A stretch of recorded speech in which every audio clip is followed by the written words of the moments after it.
আপনি কখনো কি এমন অনুভব করেছেন যেন এই মুহূর্তটা আপনি আগেও দেখেছেন? একটা জায়গায় গিয়ে মনে হলো আমি তো এখানে আগেও এসেছিলাম, কিন্তু বাস্তবে আপনি নিশ্চিত জানেন আপনি সেখানে আগে কখনোই যাননি। এই অদ্ভুত অনুভূতির নাম দেজাভু। কি এই দেজাভু? এটা কি কোনো মানসিক বিভ্রম, নাকি আমাদের মস্তিষ্কের কোনো লুকোনো রহস্য? আজকের ভিডিওতে আমরা জানব দেজাভুর বৈজ্ঞানিক ব্যাখ্যা। চলুন শুরু করি এক সাইকোলজিক্যাল যাত্রা। দেজাভু শব্দটি এসেছে ফরাসি ভাষা থেকে। এর অর্থ আগে দেখা।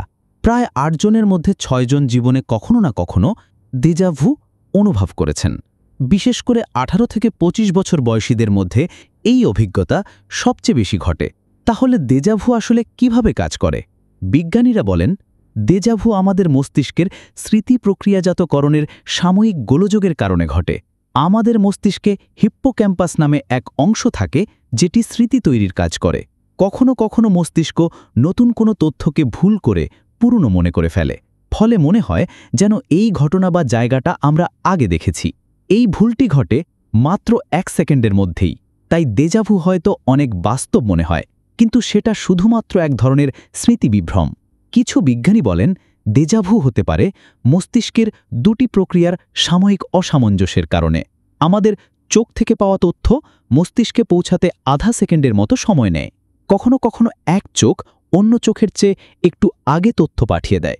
এই সময়ের পার্থক্য মস্তিষ্কে ডাবল এক্সপোজার অনুভব করায়, যার ফলে আমাদের মনে হয় আমরা এই মুহূর্তটা আগেই দেখেছি। আরেকটি তত্ত্ব হল স্নায়বিক লঘু খিঁচুনি বা মাইনর সিজার থিওরি।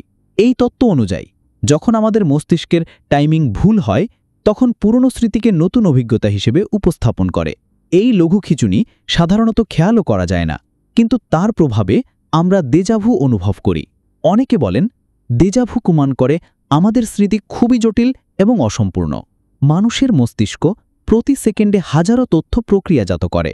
এমন সময় আসে যখন অচেতনভাবে দেখা কোনো জায়গা বা শব্দ হঠাৎ করে আমাদের সামনে আসে। তখন মস্তিষ্ক একে পুরনো কোনো স্মৃতির সঙ্গে মিলিয়ে ফেলে। ফলে ঘটে দেজাভু। অনেক সংস্কৃতিতে দেজাভুকে মনে করা হয় পূর্বজন্মের স্মৃতি বা আধ্যাত্মিক ইঙ্গিত। তবে এখনও পর্যন্ত এই মতামতের বৈজ্ঞানিক ভিত্তি নেই।